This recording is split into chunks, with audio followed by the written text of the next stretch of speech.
Yeah, you are running with the devil. Oh, feels good to get a victory, Big John. Oh, yes. Oh, man, what a win for the Devils over the weekend, upsetting the number 7 Texas Tech Red Raiders. I know I rushed the field. I was looking Yeah, for you down there, Big John. I was moving slow, but no, it felt great, man. Oh, Just yes, and you are running with the Devils. I'm the RyKno, Ryan Knowles. Here with me as always, my partner in crime, Big John Caldwell. And John, wow, probably they're definitely the biggest win of this season by far. And this was just a tremendous win for the Devils, especially after getting embarrassed in Utah 2 weeks ago. Kind of feels like a new lease on life after a win on this. Kind of you can kind of hit the reset button and kind of carry this momentum with you through the rest of the season. It was really, really great. Great atmosphere, great turnout, great everything. I mean, it was a little warm there at the beginning, but it was I like to meet the guy who had a 1 o'clock kickoff in mid-October in Phoenix. Brilliant. I, But I I had a little theory, by the way. My theory was they were wearing black helmets. Do you think that was that could have been a little hot, a little warm, maybe? yeah, maybe, but Maybe. you know, that's the hand you're dealt. Yeah. But yeah, there was a great turnout right there, and yeah, You're in I'm you're in there probably in somewhere. there. I'm probably in there somewhere. I think you're back Uh, back here in the gold. Yeah. yes, and oh man, that felt really good to get a win like that and get on the field and celebrate with everybody. I mean, $50,000 fine, totally worth it. One Um, dollar per $1 per person. How's that? Look at it that way. That and man, that was a great win. well, And nobody really in the country even gave us a shot. I mean, we both picked against ASU. no, All of College Game Day picked against ASU. not me, brother. I picked ASU. Remember? 27-24. That's right. I had I'll go back and look at the Oh tape no, on you that were one. shocked. You were shocked. I said overtime too, and I thought Oh wait, we thought we yeah, were heading to that's overtime. right. In fact, so yeah, I got that one. I mean, it was Well, real. way our red zone offense had been going, yeah, we might have had to kick a field goal there, but thankfully we didn't, and ASU was able to punch it in and hang on there at the end. That was a truly a great win. It feels like it's something that they can carry, kind of much like last season, can kind of carry them through the end of the year, hopefully. But of course, it starts this weekend. But they're back in the AP poll at number 24. Their highest ranked home win since 2019, the Oregon game. Yep. And I mean, well, BYU was 7 last year, so technically this ties that one. But as far as higher ranked, yeah, Oregon in 2019 was the last win. And but hey, Devils did not escape this game unscathed. Jordan Tyson, among others, a little bit banged up right now. Um, he's going to miss the Houston game, but we'll see how the rest of the team responds. We'll talk about that a little bit here as injuries are kind of plaguing the Devils a little bit right now, but hopefully they'll be able to kind of overcome that as the 6-1 Houston Cougars coming to Tempe this weekend. And they're no slouch, Big John. That 6-1 No. record. I mean, yeah, they have not played a lot of tough teams, and they won't. They probably have one of the easier schedules, as it turns out, in the country, especially in the Power Five. But they should not be taken lightly. This is a very well coached team, a team that does a lot of good, a lot of things very well, and certainly someone you don't want to underestimate coming in. That record speaks for itself. But here we go. Our recap of this past week's game, a tremendous win for the Devils as they score in the final minute to pick up the victory. And hats off to the ASU defense because this was, Texas Tech had just been, marching up and down the field on people like all season. And they came in with a great game plan. Brian Ward and company, they did their film work. They put in the work necessary to prepare the guys for this game, and it paid off. Right there. They If you remember, I said if we could hold them under. Yeah, the pass rush got home. They had a couple TFLs. They got off the field on third down. Got some big fourth down stops as well. Only gave up 276 yards total. Total. That might have been a little bit lower if they, if the punting game had been a little bit a little bit better. They could have pinned them back a little bit more than they did. Then only allowing 7 points in the final 3 quarters, including shutouts in the first and third quarters, was tremendous. It was. It was really obvious by the end of the third quarter that it was on. I actually felt it was on at the end of the first quarter. And my, if you remember, my prediction was if we could hold them under 24, because they win by 24 on average, hold them under 24, we'll win. And I know that they weren't. I just knew the character of this team. They were not going to let Utah beat them twice. They took it really personal to go out and beat a ranked team after being drubbed by Utah. They had a choice to make, and they chose to stand up and be counted. And it was with as many recruits as we had there, what a great atmosphere for the recruits to see what was going on, right? Yeah, especially the Texas recruits. Oh yeah, and seeing that atmosphere, and that was really great, especially with the way Texas Tech has been throwing money around, raiding the pardon the pun, but raiding the transfer portal, and basically cherry picking all their players. And then it looked like they were running roughshod over their entire schedule before this game. They were just beating up on everybody. Every game they were winning by double digits. It looked like they were going to run the table. And ASU comes in and coming off a bad loss.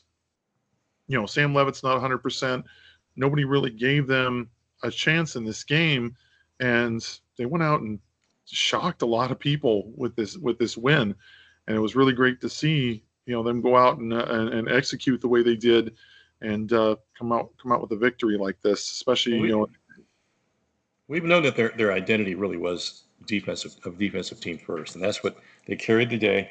And it's gonna pay dividends these last 4 games. And if you get if we get to a championship game, I just wanted to remind everybody who was kind of counting us out, or even still thinks we have a tough road. We do have a tough road, but our last 4 games are a lot easier than the gauntlet we just ran. Yes. 1 and 2. We're in exactly the same position. Exactly 5-2, same conference record as we were last year when we whipped off 6 games in a row. 4 games in actually conference. A better conference record because we've only lost 1 conference game so far. Yeah, that's true. We lost to Cincinnati and Texas Tech last year. So, yeah, it's arguably going to be a tighter race. And remember, all the people that are the 2 that are ahead of it. We're in 3rd technically, but the 2 teams ahead of us have a really tough schedule. They all got to play each other. Yeah, they got to play each other. Exactly. That is certainly the big talking point with BYU and Cincinnati. They're going to have to play each other. That's so right. One of them is going to have a loss. And so it's going to come down. Now we own the tiebreaker over Texas Tech. Houston's still in the mix. Iowa State, you got Iowa State, losses.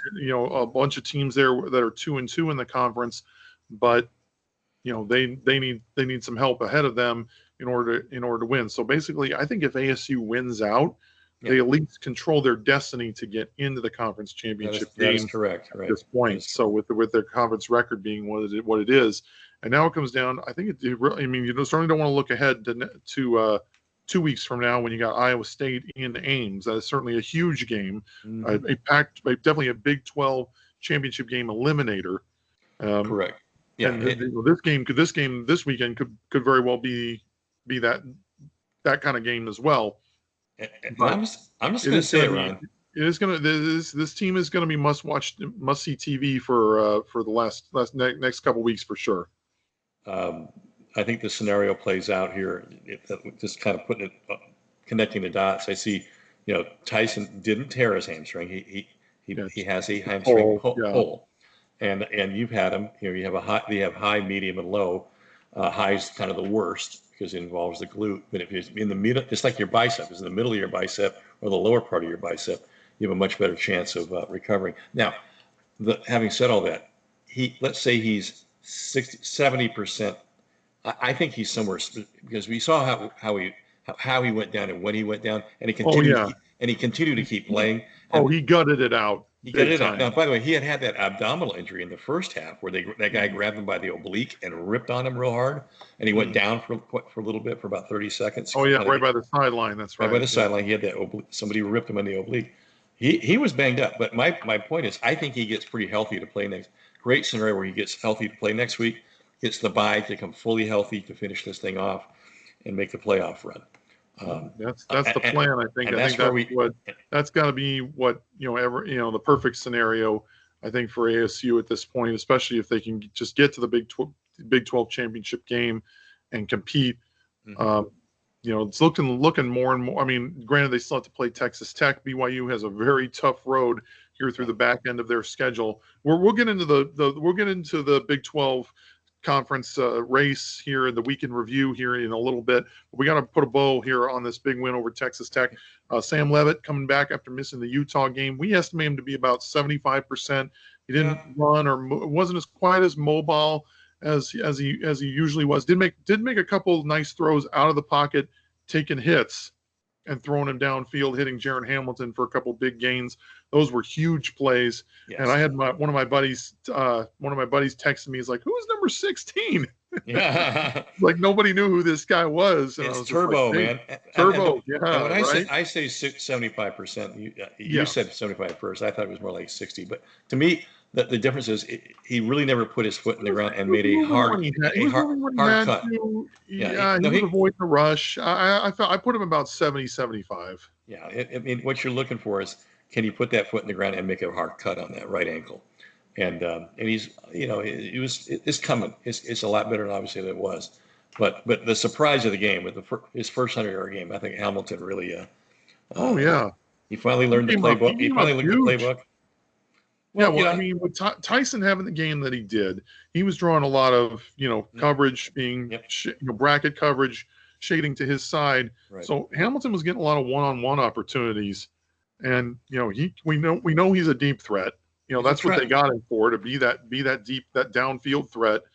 And hey, he answered the bell in this game. They gave him some opportunities, and he certainly answered the bell. I don't know if I'd run the ball with him too much. That really didn't work out all that well. The couple times that they did it, but it was a nice idea. It was a nice wrinkle, kind of give the defense something different to look at. Yeah. But that was really nice. Raleek Brown, not spectacular but solid.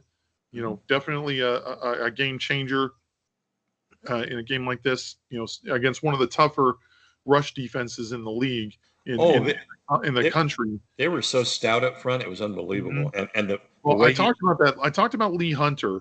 Yeah. When last week the UCF transfer, he was a big reason why when Scatterbo was out for the UCF game last year, we couldn't move the ball on the ground. That's because that big guy was right there in the middle. And then he transfers to Texas Tech, and now they got one of the best rush defenses in the country because of him. And he was an impact player certainly, but Raleek still got some yards and scored the game-winning touchdown there at the end. Getting pushed in by Mateer, and it was gritty. His feet never stopped driving on that. He never quit, and he did get a little push. But with the injuries that they've had in the running back room right now, it's good to see him kind of step up and be the guy, the bell cow.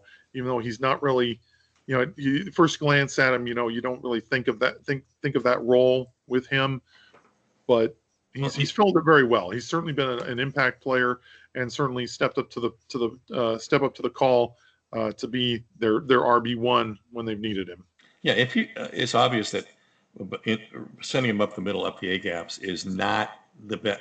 He's not the big power back. However, if you can get him around the edge, it's not his game, but you still have to be able to establish the line of scrimmage doing that. But if you can get him to the edge and have him turn that corner, he's a threat. He's still a big threat. He did have a 22-yard run in this game, so I mean, he got some yards certainly against, like we said, a very tough rush defense.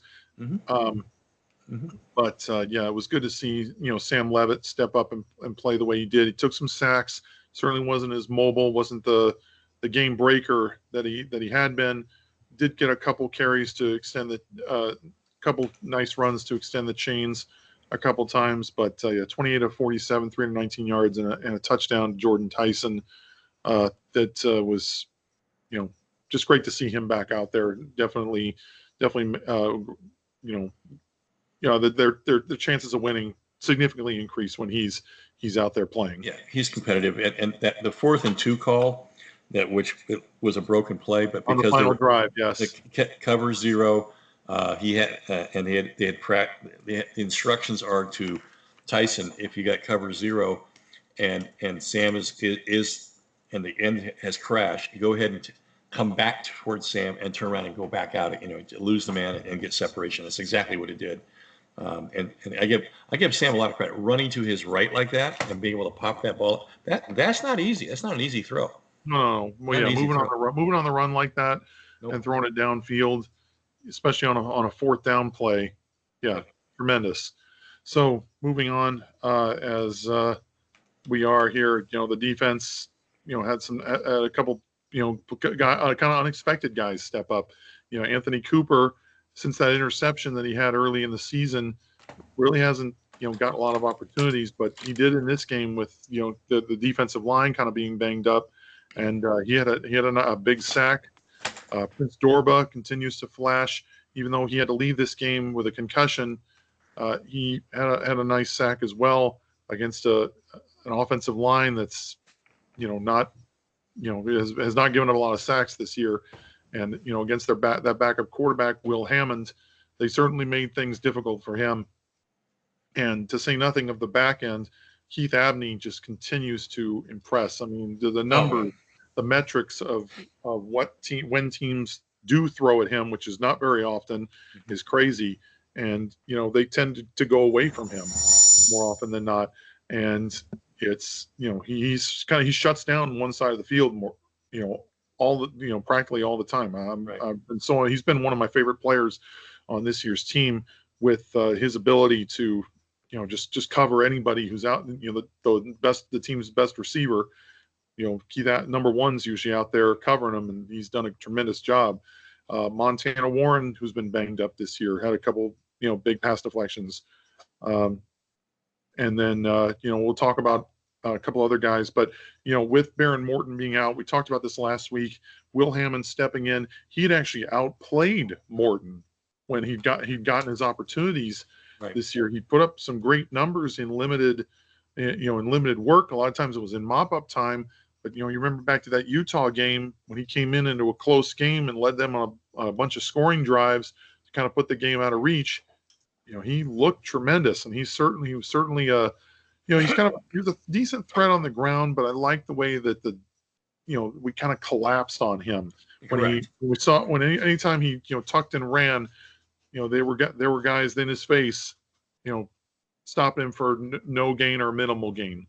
It's funny. I listened to their you came down to the tailgate afterwards, and one of the guys there, Arthur, turned on their post game interviews and their fan talk from their channel. Okay. The number one the consensus among their fans was it was our backup quarterback. We lost because it was our backup quarterback. That is not understanding football or what was going on. Geez. He was a very good quarterback, I thought. No, yeah. That better in some ways than the starter because of his dual threat. Yeah, and everybody knew everyone knew Morton was going to be out, and they still picked Texas Tech with Hammond starting. Right. So, you know, what does that tell you? Right. I think it's funny. I think there was a lot of bandwagon fans that they were having a good year, and they had no idea. I kept asking all the people who were over 45, you know, have you seen a defense like that? They said no. We have not seen. Oh well, yeah. Defense with Texas Tech has been few and far between. Yes. So yeah. Oh, they've had a tremendous defense this year, and the fact that we were able to put up the kind of points that we were. I mean, they still haven't given up 30 points in a game this year, but just, you know, to do what we did against them, to move the ball the way we did, and, you know, to control time of possession the way we did, and keep the chains moving with 21 first downs in the game was ultimately, I think, the difference, especially, you know, with the backup quarterback kind of not being able to get into much of a rhythm, I think, up until maybe the fourth quarter. Yeah. When they put some scoring drives together. But even then, you know, and by the way, ASU was able to finish there at the end. those two balls he threw, they were pretty balls, man. Oh yeah, along the sideline. Oh yeah, those tremendous throws. Tremendous throws. I'll give him credit. I still think the first one that Eakin caught, I thought he maybe dropped. There wasn't a real good view of it, but still a great throw. Yeah, I mean, I'll give him credit. He's a good player. I'm certainly not going to take anything away from him. But his defense came to play, and they didn't let up. They didn't let the fact they got embarrassed in Utah the week before and affect them. And they were able to it's that resiliency that this team has kind of been known for, able to put it past them and go out there and play a team that was frankly, I mean, just running over people. Well, and to the people who I'm the admin for Sun Devil Nation. The people who are coming onto that page, and a lot of them, were nasty, but the ones who I let in, their thing was, we may see you again, and we'll have our starting quarterback, and that's a scenario I kind of relish. Bring it on. Bring it on. Yeah, I'm looking forward to that. Well, I think because Morton's not the scrambler. He's not the dual threat that Hammond is. Yeah, he's got a better arm. Right. There you go. But you prepare for somebody for a team differently when you do that. So yeah, right. I mean, I would relish the opportunity to play them again. Mm-hmm. So there's a scenario it could happen. And there's a myriad. I think it's all going to be pointing to that BYU Texas Tech game coming up here, because that's and as we'll kind of move into that here when we get into the Big 12 week in review. We don't want to get ahead of ourselves here as we talk about our players of the week here, presented by the Valley Athletic Booster Club. Support local athletics. Check out valleyathleticboosterclub.com. And for me, I got to go with my man, Agent Zero, Jordan Tyson, gutting out that hamstring injury. And, he just, he's kind of hobbling all over the place. You could tell he didn't have the same kind of explosiveness that he usually does when he, was kind of suffering through that. But, man, what a gutsy performance. And to go out there and, put up the numbers that he did, 10 catches, 105 yards, and a touchdown. He was Big 12 Offensive Player of the Week, and certainly well-deserved. He had a tremendous game. And then on defense, got to give it up to Boogie Wilson. I mean, especially in the first half, that guy was just all over the place. Flying around. Big play after big play, knocking balls down, coming up with some big tackles. And you really watch him, number 6 with the hoodie. He just continues to make plays every time he's out there, and he's really he's questionable this week. He's battling an injury right now, but we all fully kind of expect him to play. He's been really tough, especially with Alford going out and Boogie having to step in now as the starter at that safety spot. He's come in and kind of really taken advantage of his opportunities and played his tail off. And he had himself another nice game this week too. He's kind of filling in that Shamari Simmons kind of hitter role. He and Ghost have kind of picked it up as far as who can hit the hardest.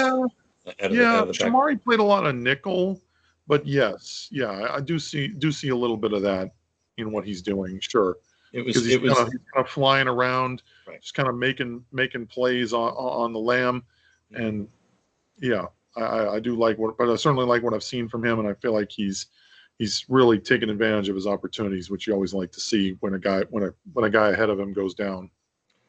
I'm going to say this. I think Tyson, even with 4 games to go and this postseason, I really think he is submitted. I think the combo of Sam to Tyson is one of the best combos in the country, but I think Tyson has proven himself that he is not just first round. I think he will be the first wide receiver taken off the board. I'm just going to go ahead and say it because now the kid from Miami, he's what was it, Bell? Yeah, I know who you're talking about. Yeah, he's phenomenal. So I still say Jeremiah Smith from Ohio State. I mean, he's a lot of teams are kind of keying in on him and kind of taking him away, but and his teammate Carnell Tate is another guy who's certainly first round worthy. But but yeah, I mean, I don't see any reason why you wouldn't take him in Jordan Tyson in the first round. Certainly has NFL speed, NFL hands. It's the moves. It's how he his route running breaks. ability. Route running. That's it. Yeah, to me, it's his ability to get separation. Right. That's his strong suit. And his catch radius. If you notice, the first ball that came in was thrown behind him, and he went on the run. Yeah, He was behind him. The juggling catch. And then the juggle. That's athleticism, folks. That's just crazy. Great play. Great play. It showed just how heads up he is and how focused he is on getting that ball. So yeah, I mean, and you get this sense that his best game is yet to come for some reason. I don't know. It was just, but it's been really fun. Maybe. I mean, yeah. I mean, he could certainly bust out for a 12 catch, maybe 100, 130, 140 game with a couple tutties. I could see that happening. Yeah. At some point, especially once they get into some of these teams towards the end of the season that struggle on defense. Yeah, that could happen. Do you think that U of A kind of showed us the way to beat Texas Tech a little bit? You mean Houston? Houston, that is. Excuse me. Yeah. Well, we'll talk about that. We'll get that. Yeah. But we got your players of the game to get to first. Yeah. Okay. It's I always write my score down before I see your score. I'm going to tell you, it's hard to argue with what you got. Come on. It's hard to argue with what you got here, man. But I'm going to give Ray Leak a lot of credit only for this fact that he was durable and he got once he got in the rhythm he got better and better. But I that winning TD to me just kind of proved the kid's nails.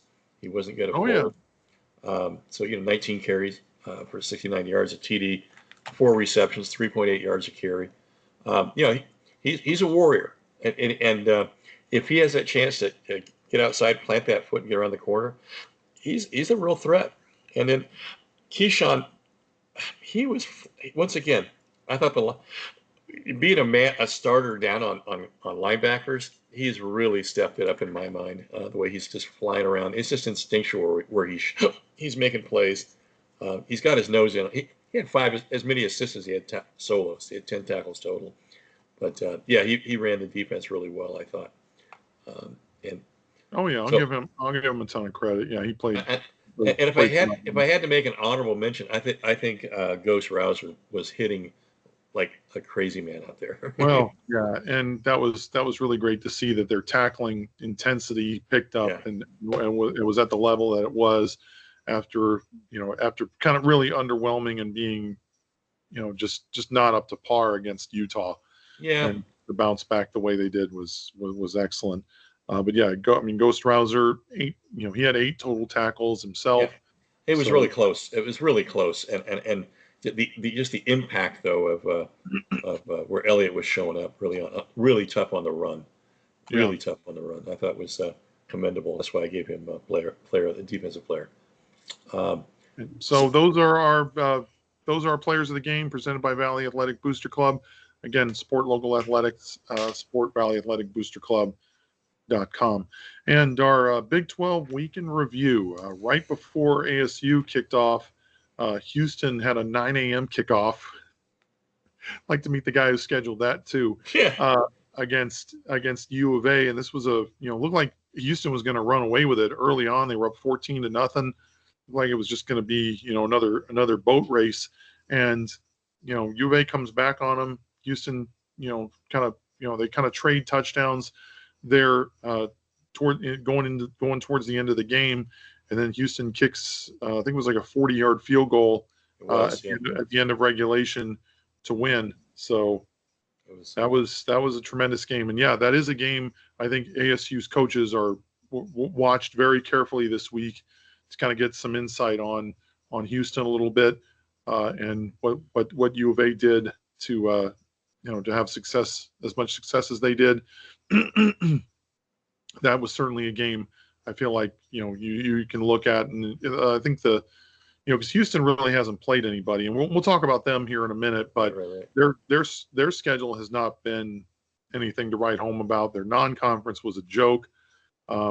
They just they just they just haven't scheduled anybody tough this year, and it's it might affect them at some point. It could affect them down the road when you don't have a very high strength of schedule, and you want to go somewhere significant in the postseason.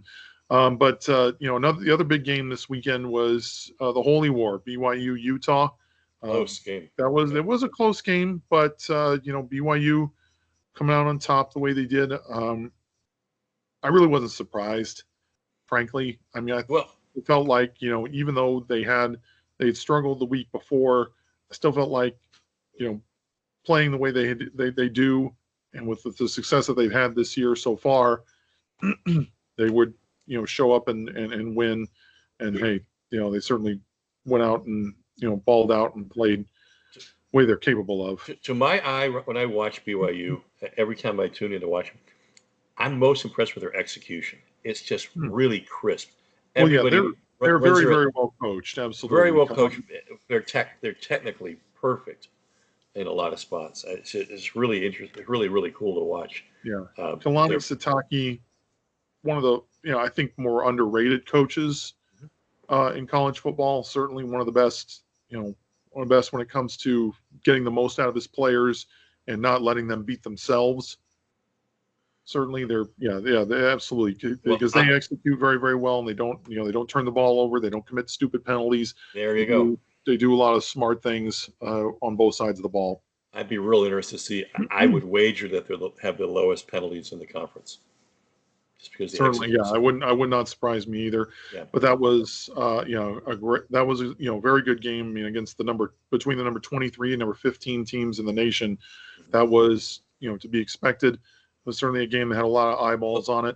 And but look at all the parity in this conference, will you? All these are close games. Our game was, no one is running away, but yet you have a team in Houston had turned it around from 3 wins to 6 wins.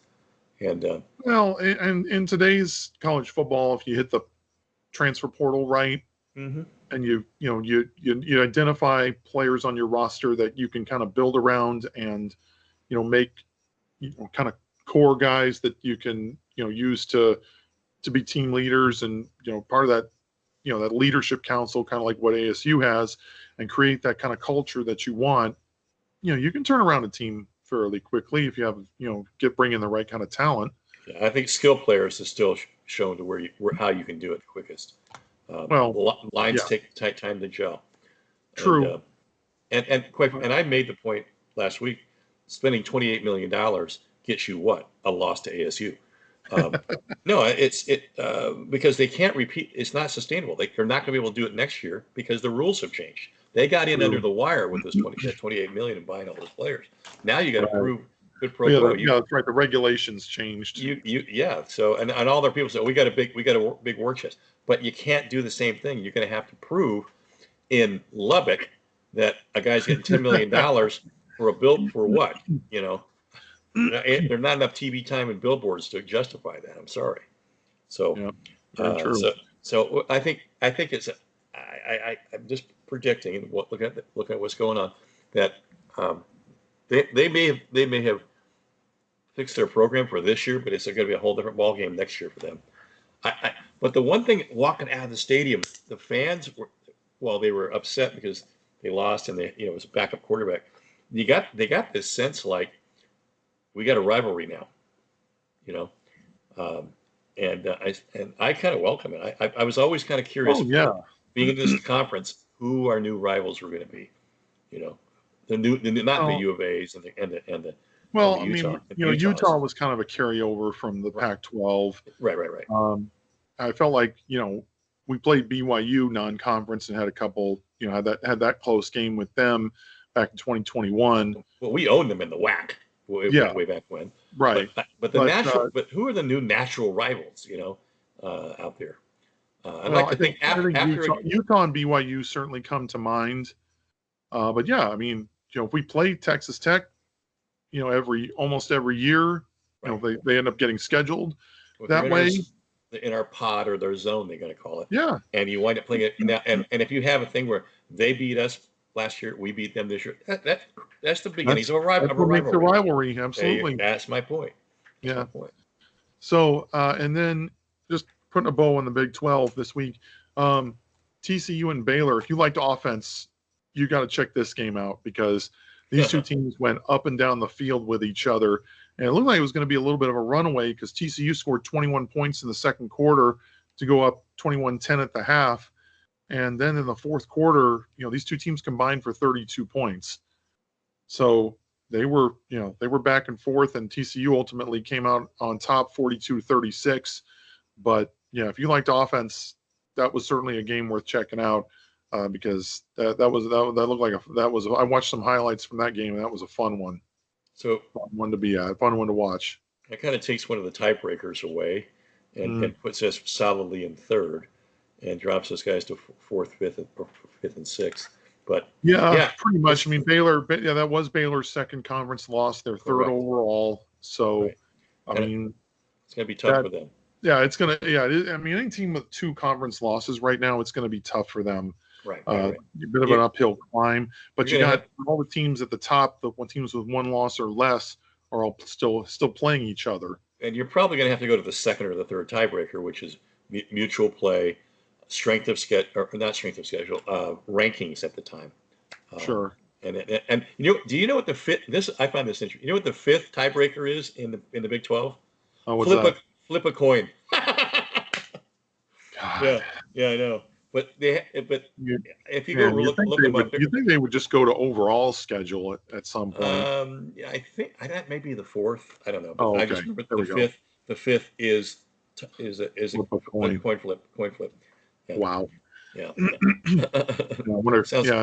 If three teams tie, it's like it's like Friday Night Lights, where it's one team out. Yeah. Well, I thought why don't they play rock paper scissors? Yeah. Something, yeah. But in any case, coming into Tempe this weekend, the Houston Cougars, very, very tough team. We've talked about them a little bit here on this show during our Big 12 in review segment, and they're having a great year for them. 6-1 record, 3-1 overall in the Big 12. Their only loss was to Texas Tech a couple weeks ago, and Willie Fritz has come in and really turned this program around. Taking over for Dana Holgerson a couple years ago, and they weren't very good last year. They were 4-8. They went through some growing pains. First year head coach, but he's got them playing very, very well right now. And I mean, granted, I talked about this, touched on this earlier. Their strength of schedule is probably one of the lowest in the country because they did not play. They played nobody this year. They started out with Stephen F. Austin. Then they had their rivalry game with their in-town rival Rice, beat up on them. Then they go to Colorado for the third game of the year. Or sorry, they hosted Colorado for the third game of the year. Right. Then they go to Oregon State and only win by 3 in overtime against them. Then they get blasted by 24 against Texas Tech, beat up on Oklahoma State, and edge out U of A at home. Now they got to come here and face us. And we're a little bit banged up right now. And this is I fully expect this to be a good game, but this is not a caliber of team I don't think that Houston has really faced this year other than Texas Tech so far. Last night at the radio show, I thought Kenny really summarized it well. He said, it hurts when Tyson's down. He says, but you don't need to overreact. He says, and he said, every single guy in that room knows that your most dynamic player is out. They all know that their back is now against the wall, and all they have to do is everybody to a man play a little bit better. Yeah. Not play dramatically better. Don't try to go over your limits and play out of your game. Play just everybody step it up. Better. They did the same thing last year when Tyson went out against Arizona. That's right. Guillory and Melquan Stovall step up in the Big 12 championship game. And they had, Malik McClain was the big surprise. He makes big catches in each of those games, each of the postseason games. I thought the Tyson going down for the U of A game was the best thing that happened to us. I know it. You go, what? He's not. It did. It made every kid realize I'm here. I'm going to fight and I'm going to step up my game. So Yeah. Another thing Kenny said last night was really shocking. You know, usually, if you've ever been in ASU's locker room, almost anybody's locker room, before the game, they're trying to get their energy up. They've got somebody's got a playlist and they're going nuts, right? Right. Nothing. It was quiet. No Hmm. music, no nothing. They were dead serious. Oh, they were laser focused They then. were Oh, wow. focused. Yeah, yeah. Okay. And Kenny comes down from his office, and he sees this. He's going, "Uh-oh, what's wrong?" And then he realized they had their game. They all had their game Oh face. no, they were all about ball. They were I all thought about ball. Yes. that's pretty cool, huh? Yeah, that is an interesting tidbit Yeah, certainly. yeah. But coming back to Houston here, yeah, Willie Fritz, excellent coach. You know, he took Tulane to a big bowl game a couple Everywhere years he's been, ago. he's been a winner everywhere. Yeah, he's had Yeah. success Mm-hmm. everywhere he's been. He's a very, very good coach.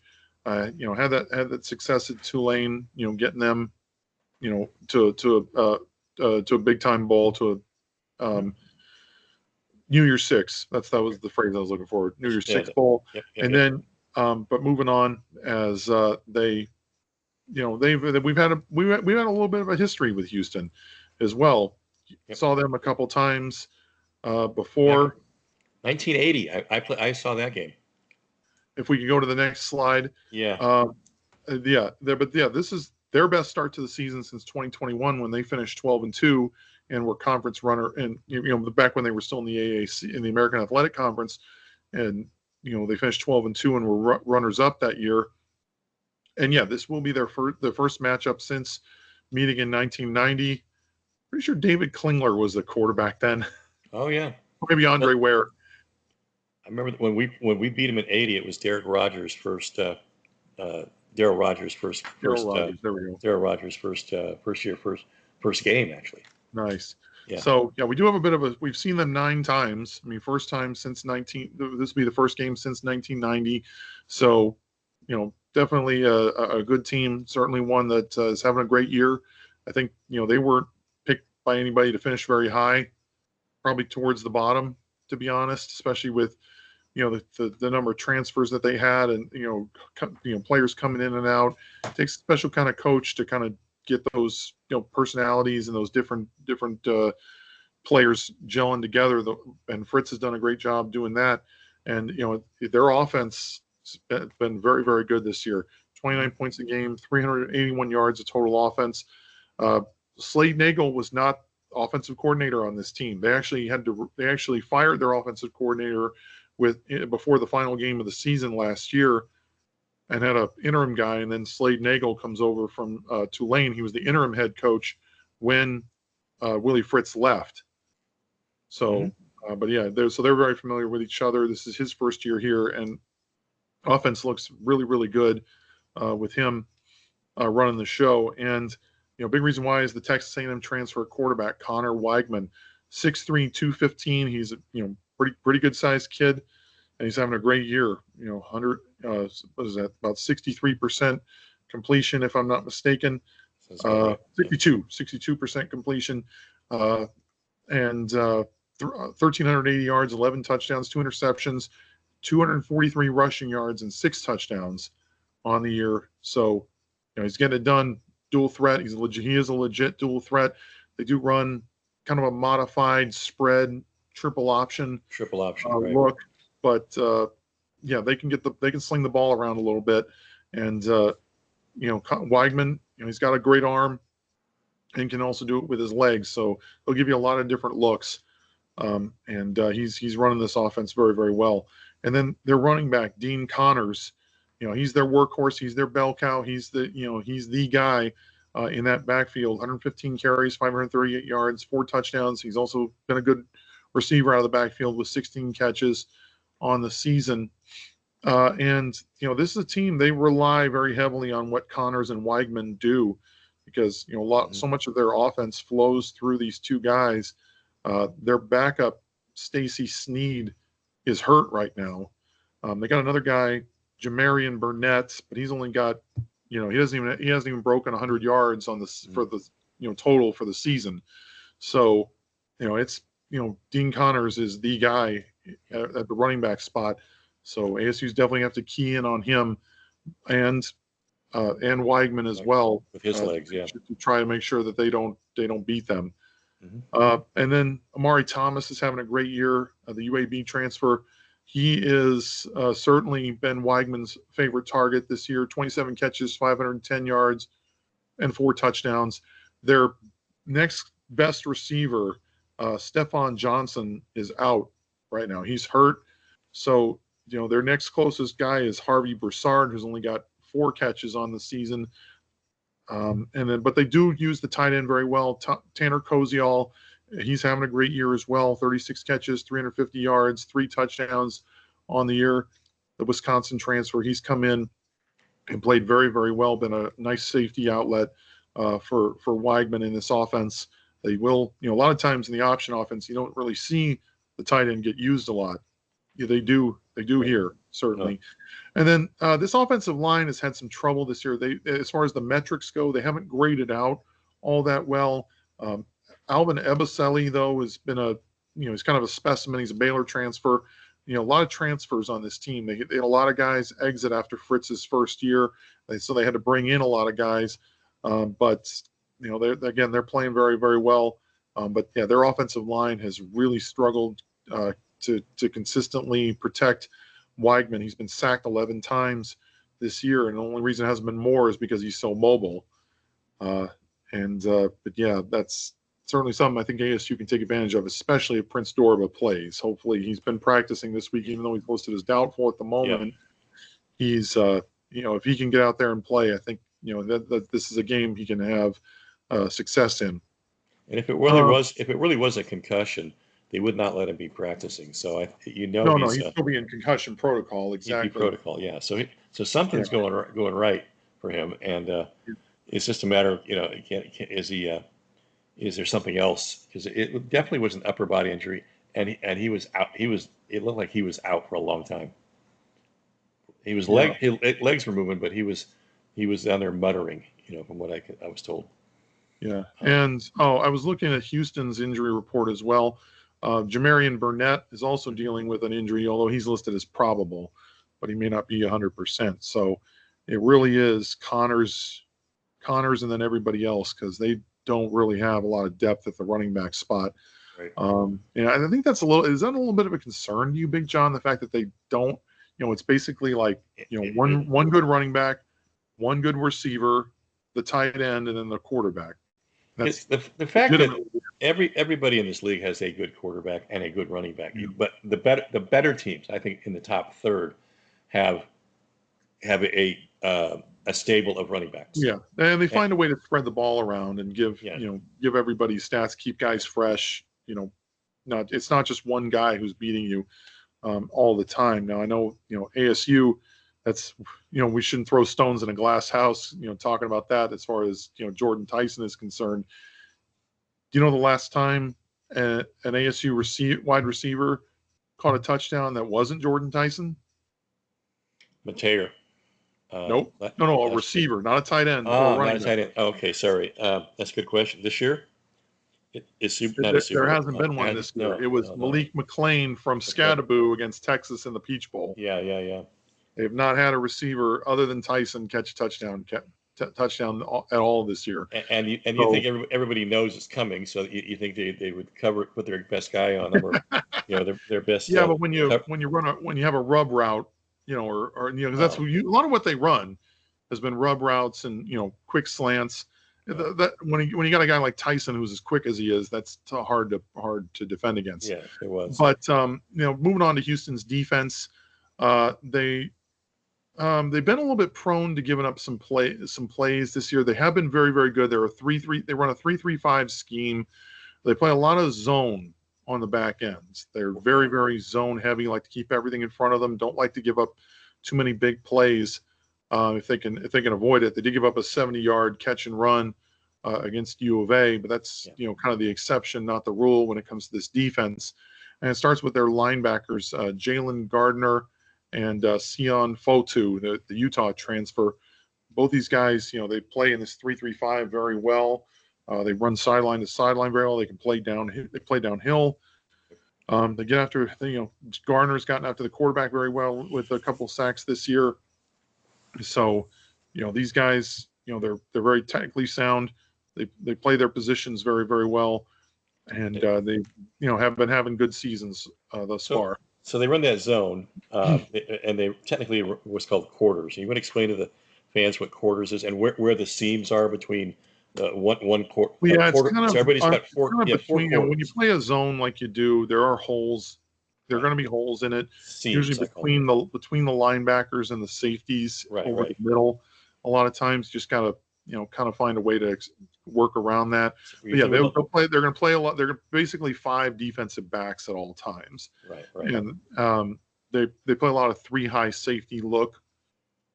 On the back end, they're trying not to let anything get behind them. Try to keep everything in front of them. Yeah, teams will get yards, but the hope is as they get down, the field shortens and they get down and towards the red zone, you can, maybe force a team into making a mistake, or at worst, at least hold them to a field goal.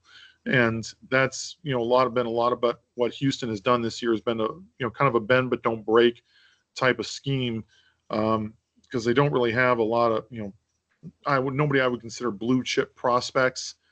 But they've they've given up some points this year. They gave up 35 to Texas Tech, gave up 28 to Arizona. Other than that, they haven't really, they haven't really played anybody, that has a very strong offense. Colorado doesn't really have an identity on offense. They can't figure out who their quarterback is. We know about Oklahoma State's struggles, and then you got the rest of the bunch is Oregon State, Rice, and Stephen F. Austin.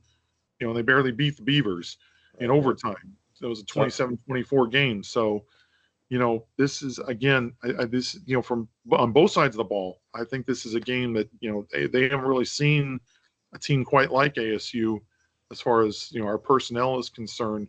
But, this is still a Houston defense that runs this scheme very, very well. As we go on to the next slide here. I'm going to say, do you remember the first pass that Sam connected with in the game? It was the 7-yard slant to Mateer. Yes, he got in that seam. He got in that zone. And he got that's right. And he took it after the catch for a nice game. Yes, that was. That's the kind of plays I think we're going to take advantage of with this kind of defense here. I think that you're going to have to do some underneath stuff, and guys are going to have to make plays after the catch, certainly.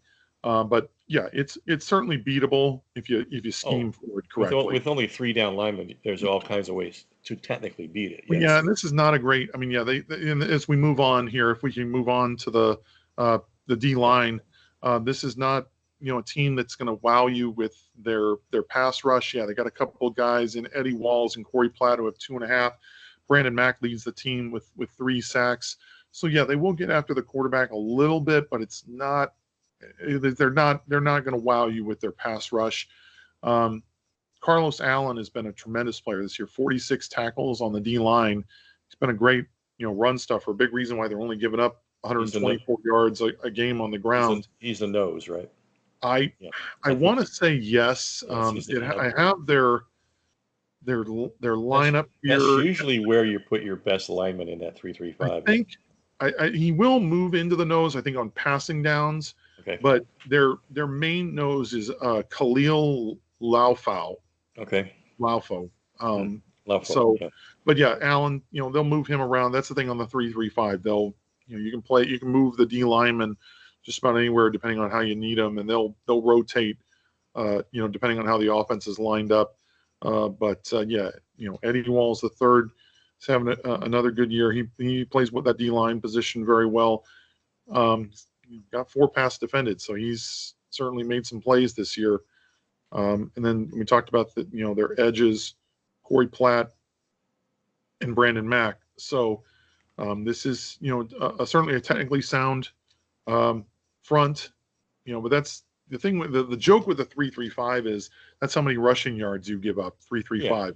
Yeah. But if you have really good linemen that cover the gaps well and linebackers that can play downhill and cover the edges, you can defend the run well. Yeah, again, I mean that was a kind of a scheme that Danny Gonzalez, and he's running it very, very well, and yeah, he's running it at U of A right now. Good. Well. It looks good at U of A. He's got personnel. Yeah, if you have the right personnel that run it, it can go very well for you. That's right. So, and then just finishing up on the Houston defense here, their back end with, if we can go to the next slide. Yeah, hold on a second. I'm pouring more water. All right, here we go. Rook Brown has been a very good player for them this year at the safety spot, and I think he kind of plays that Joker rover safety, Right. that kind of that extra DB in the quarters coverage. So they will put him. They can move him down in the box a little bit when they need to. Right. 2.5. So, and they rush the passer with him quite a bit, with 2.5 sacks on the season to go along with that, an interception. And then Mark Stampley's been their best corner so far this year. They will put him in the slot a little bit, and he'll come on the pass rush a little bit. But they kind of move him all over the field, and he's really filled up the stat sheet with what he's been able to do this year. So certainly got some decent personnel on this team with that 3-3-5 scheme. I mean, granted you play who you play, but they're averaging less than 20 points a game given up. I don't think they do that in this game, but they're certainly doing something right with the scheme that they're running and the personnel that they have. Right. So moving on here, our keys to the game presented by Sleep in Heavenly Peace, a great nonprofit that builds beds for families in need. Please support Sleep in Heavenly Peace. And for me, with Jordan, it's the elephant in the room. With Jordan Tyson out, someone else has to step up at the receiver spot. Whoever it is, I don't even really care, frankly. I mean, maybe is this the game we finally see Jalen Moss? Do anything? I mean, I know he's been battling some injuries, but he's got and he was sick and injured too. Yeah, so he's we haven't really seen anything out of him. Malik McLean has gotten a couple catches here and there. Maybe is this the game he kind of becomes the featured receiver, the primary on some of these plays? Is it a guy like Derek Eusebio, who's had that huge game against Baylor, and he's gotten a couple opportunities here and there, but it's been few and far between for him. Is this maybe a game where you find him more in the zone, sit him underneath, and hit him for some plays that he can use to move the chains. I mean, it's got to be somebody's got to step up from here. Last year when Tyson went out, Guillory really played well. So did Melquan Stovall. Now it's got to be somebody else stepping up in this game. And hey, maybe they feature the tight ends a little bit more. Maybe they throw the running backs out of the backfield a little bit more. Try to make those linebackers run sideline to sideline. We'll see how they keep up with league speed. I'm going to tell you, there was a guy who I thought really stepped up nicely on the stat, especially on the stat. Harpole was been very sure-handed. He made some nice body catches, and he's been a nice safety outlet for Sam, kind of in the underneath game. I like what I've seen with him. He's mostly been used for his blocking, but you can line him up, and he's got good hands, decent route runner. Yeah, certainly somebody that you can look for. Well, he's solid in that. The mistake a lot of tight ends make is they think about running before they get the ball. It's three distinct motions: put it away, turn, and then get upfield. And he knows that there's three distinct things that a tight end has to do at that position. So he's been solid at the blocking, but he's getting more touches increasingly. And I thought he helped move the chains this week.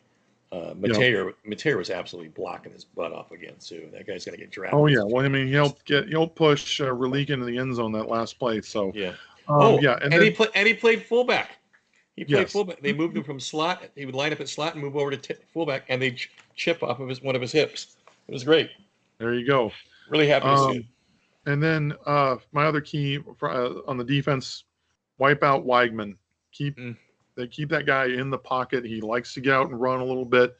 If you can kind of key in on him and not let him beat you with his legs, I feel like you give yourself a good chance to win, because he's at his best when he's a dual threat. You don't really know what you're going to get out of him. If you can make this Houston team one-dimensional and keep them keep their rushing attack at bay. Mm-hmm.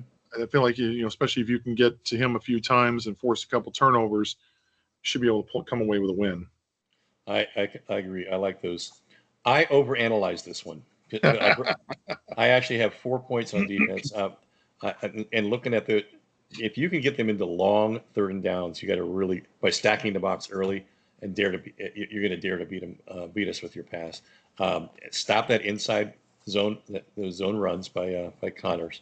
Obviously, just like you contain Wagman, keep him in the pocket, generate, and you don't have to blitz. Going back to this last game, we weren't blitzing a lot. We were very strategic with our blitzing. It was more looping and stunning ends coming in behind tackles, and so mix up coverages, and obviously strip balls.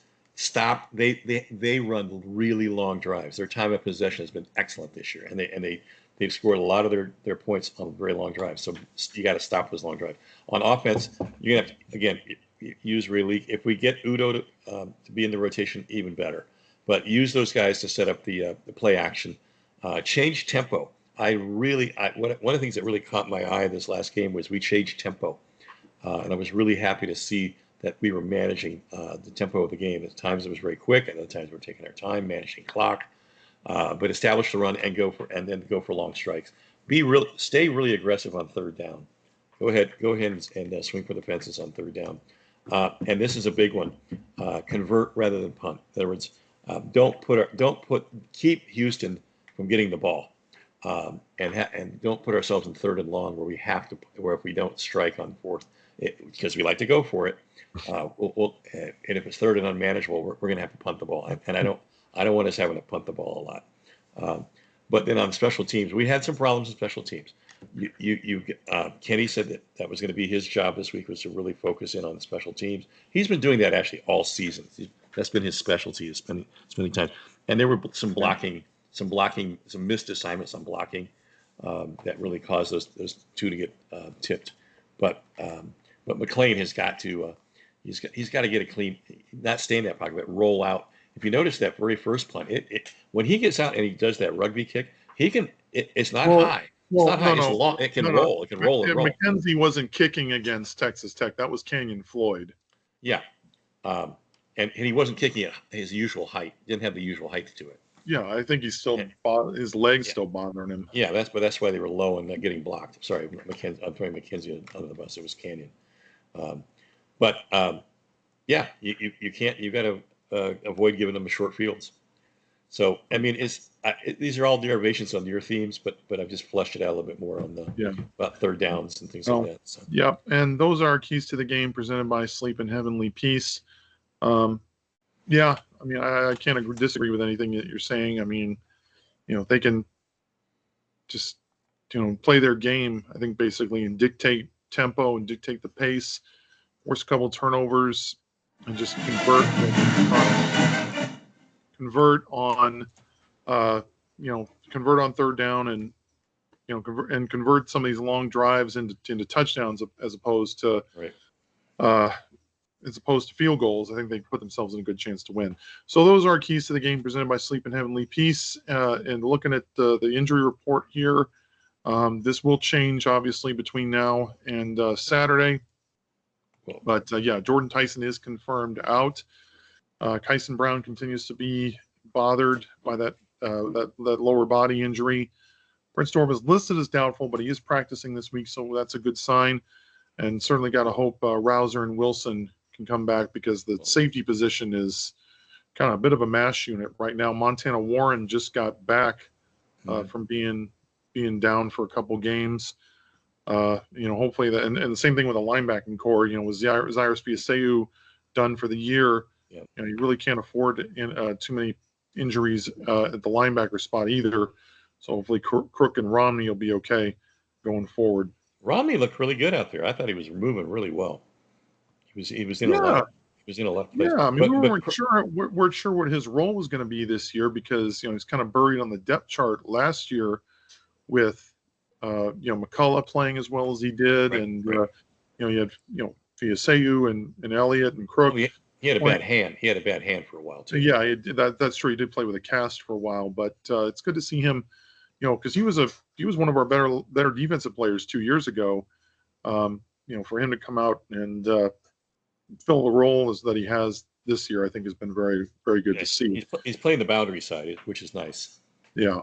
So, and then that takes us into our predictions, if I'm not mistaken. Yes. There we go. We're really close. I did have ASU winning by a little bit more at one point, but I just think with kind of the lines moved a little bit, and with Tyson being out, I feel like this will be kind of a closer game. Still feel like ASU will take get a multi-score lead. Houston may get a score late, and then ASU will kind of run out the clock from there. But I still have every confidence the Devils will come away with a victory. Yeah, we're close. Again, folks, we do not compare notes ahead of time. I don't see what he does. I write this down ahead of time.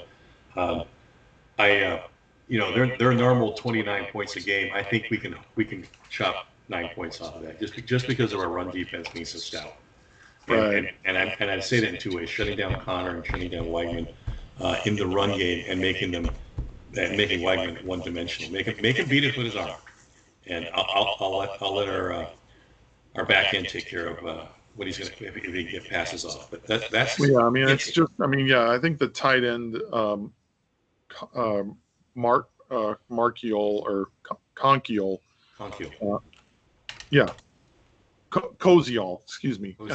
Koziol is, if you can, try to limit him and Amari Thomas, they don't really have a lot of receiving threats, especially with Stephon Johnson down for this game. Be interesting to see what they can do. If I'm ASU, I'm having Abney just follow Amari Thomas wherever he goes. Just stick him on Thomas all game and make somebody else beat you. Man on man, yeah. Frankly. Yeah. So that'll do it for us here on Running with the Devils. Of course, 5 p.m. kickoff on Saturday. I will not be at the game. My first missed home game since 2021. I'm a little sad about that, but trust me, I'm good reason. So that'll do it. And ASU, they're favored this game, but definitely get out there and support the Devils at Brown America Stadium this weekend. So, Big John Caldwell on the RyKno. Say good night. Go Devils. Let's go.